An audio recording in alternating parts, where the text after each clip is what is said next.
Yang kedua, masjid sebagai baitul mal,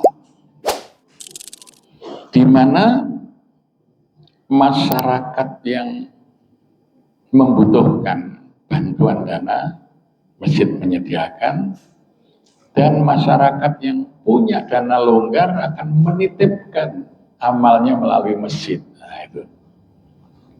Ya. Maka terus kami bentuk Yayasan Baitul Mal Masjid Jogokarian. Nah, ketika tahun 2003 masjid kami bongkar, masjid yang lama, dulu hanya ukuran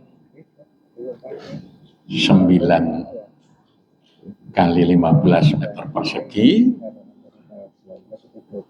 kemudian menjadi 3 lantai, 25 kali 32 meter persegi, 3 lantai. Maka kita pikir masjid ini jangan membebani masyarakat untuk perawatan, pemeliharaan. Maka ketika lantai 1, lantai 2 untuk masjid, lantai 3 daripada kosong, saya bangun penginapan. Karena Jogja kota wisata, kalau sudah weekend, liburan itu hotel itu kurang. Maka lantai 3 itu daripada kosong, saya tawarkan siapa yang ingin membantu merawat masjid sepanjang zaman, boleh wakaf 1 kamar.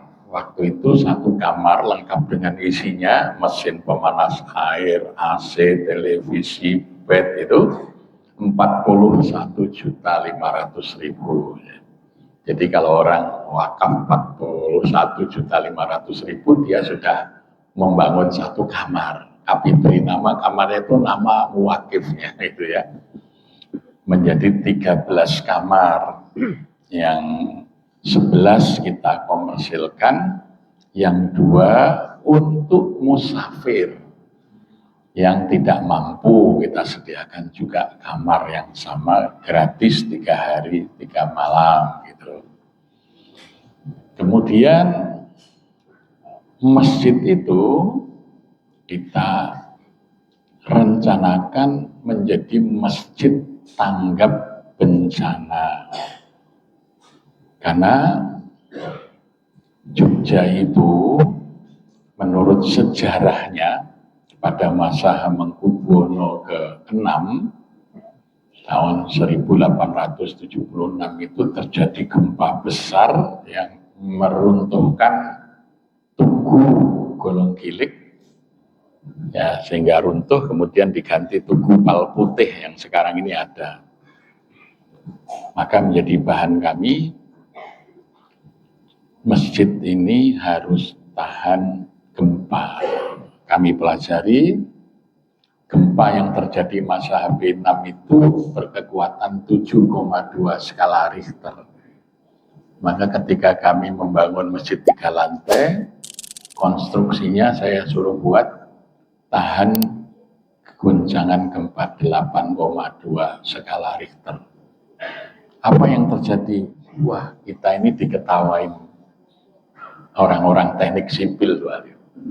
Pak Ustadz ini bikin masjid apa bikin jembatan? Itu kolom-kolomnya itu besi ulirnya besar-besar kali ini. Ini lebih dari cukup, ini boros. Saya bilang, panjenengan hanya melihat dari aspek teknik sipilnya, tidak melihat dari peristiwa sejarahnya ada gempa besar. Nah, alhamdulillah, karena mangsa kita rencanakan itu, tahun 2006, tanggal 27 Mei terjadi gempa besar, itu aman masjid kita. Ya, padahal banyak rumah roboh di sekeliling masjid itu. Karena apa? Ya, konstruksinya memang tidak diperhitungkan. Ya, nah. Kemudian masih ada space di lantai 3, saya buat aula besar dan dapur serta kamar mandi. Demikian juga di lantai 2. Untuk apa? Kalau terjadi bencana, di Jogja itu 2 potensi bencana, yaitu erupsi Gunung Merapi sama gempa. Nanti kalau terjadi bencana, orang ngungsi ke masjid, masyarakat ngungsi di masjid, tidur di masjid, tidak mengganggu tempat sholatnya. Maka kami sediakan tempat menampung kalau ada pengungsian itu. 2 aula, ini putra, putri. Ya, ini sudah kita rencanakan. Jadi konstruksinya kita perhitungkan, tempat mengungsinya, kamar mandinya, dapurnya, semuanya kita siapkan. Dan itu teruji dengan peristiwa bencana gempa bumi 27 Mei 2006. Jadi masjid itu jam 6 pagi sudah bisa menyediakan dapur umum untuk 4.000 porsi setiap saat itu. Ya, pemerintah masih gagap, kami sudah bisa menyediakan dapur umum. Ya, karena memang sudah kita petakan. Ya, masjid ini harus menjadi masjid tanggap bencana. Kemudian ada infak kebencanaan. Jadi kami sediakan 1 kotak infak khusus untuk kebencanaan, sehingga kalau ada bencana itu ada dana standby gitu ya. Alhamdulillah itu selalu terisi ya. Jadi misalnya aja saat awal COVID itu dana kebencanaan kita ada 400 juta dan semasa COVID itu bisa 2,4 miliar. Sehingga kami waktu COVID itu bisa melayani masyarakat dari menyediakan disinfektan, sanitizer, makan bergizi gratis, masker, semuanya kan ada dana kebencanaan. Ya, kemudian ada relawan masjid. Ya alhamdulillah 2004 bencana tsunami di Aceh kami sudah bisa mengirim relawan. Kita bisa di minggu pertama itu kami ke Aceh sudah bisa membantu korban tsunami itu, kita bisa evakuasi jenazah itu 1 hari bisa 200 jenazah kita kumpulin itu di Aceh itu dulu waktu tsunami. Kita ada relawan masjid. Ya. Jadi fungsi masjid Baitullah, Baitul Mal. Kemudian Baitul Tarbiyah, bagaimana masjid menjadi pesantrennya masyarakat. Masyarakat yang tidak sempat nyantri bisa belajar agama di masjid. Mau belajar baca Quran, bahasa Arab, tafsir, kita programkan dengan baik. Ya. Tapi masjid juga sebagai universitasnya masyarakat. Karena di masjid itu kan potensi jamaahnya macam-macam pengetahuannya, maka bisa berbagi ilmu sehingga sekalipun nggak kuliah, kalau aktif ke masjid wawasannya akan luas.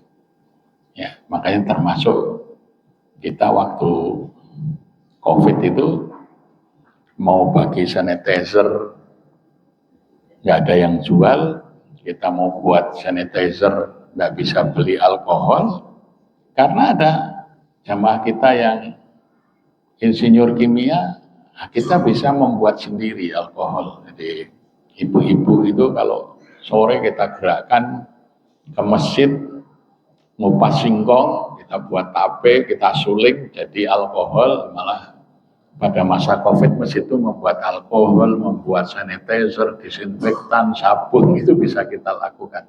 Ya. Jadi itu fungsi masjid sebagai baitul tarbiyah. Masjid juga baitul dakwah. Jadi dulu masjid itu sepi, yang sholat bisa dihitung dengan jari karena kampung Jogokarian ini kampung abangan. Ini Pak Tip itu sangat paham itu bagaimana yang sholat itu bisa dihitung dengan jari. Ya, orang Jogokarian yang sholat itu. Ya, dulu ngajari sholat itu di pos ronda. Masjid belum ada waktu itu. Ya, jadi wah, yang sholat itu bisa dihitung lah dengan jari itu. Nah, tapi bagaimana masjid ajak-ajak warga ke masjid tuh sholat, mengajak sholat. Ya. Maka tahun 99 itu data yang kami lakukan itu pendataan. Itu penduduk Jogokarian 2.973 jiwa, yang muslim 2.642 jiwa, yang sudah mukalaf, sudah wajib sholat waktu itu 1.839, tapi masih 816 muslim mukalaf yang belum sholat. Makanya kami buat gerakan mensolatkan orang hidup. Ya. Jadi kami kunjungin itu tetangganya Mbah Dip kiri kanan itu dulu belum ada orang sholat gitu. Ya. Nah, sekarang semuanya ahli masjid gitu ya. Ya. Jadi Jogokarian tuh kalau mau limo komplit itu ya dulu. Madat, madon, minum, ya, malik, wah udah. Nah, komplit itu ya. Itu. Karena memang daerah yang tidak tersentuh dakwah. Nah, masjid melakukan aktivitas dakwah itu. Ya, alhamdulillah kalau sekarang begitu menjelang adzan itu sudah masyarakat berbondong-bondong ke masjid. Jadi 70% jamaah Masjid Jogokarian itu mu'alaf sholat. Artinya sholatnya belum lama, gitu, baru generasi pertama. Bapak ibunya dulu belum sholat. Tapi tekad kami memotong mata rantai orang tidak sholat. Jadi bapak ibunya nggak sholat, anaknya sholat. Nanti cucunya sholat.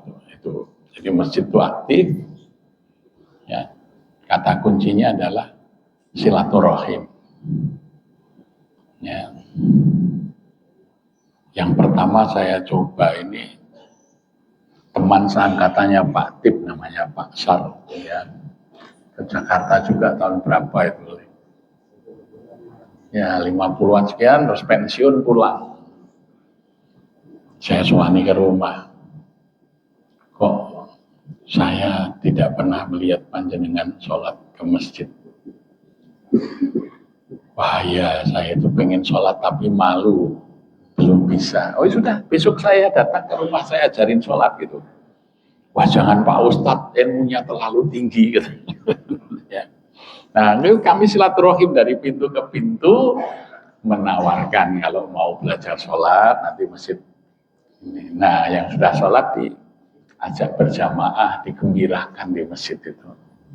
Ya kalau subuhan kasih kopi susu, snack gitu. Ya, nah jadi basiru, gembirakan, wala tunafiru, jangan sampai mereka lari dari masjid.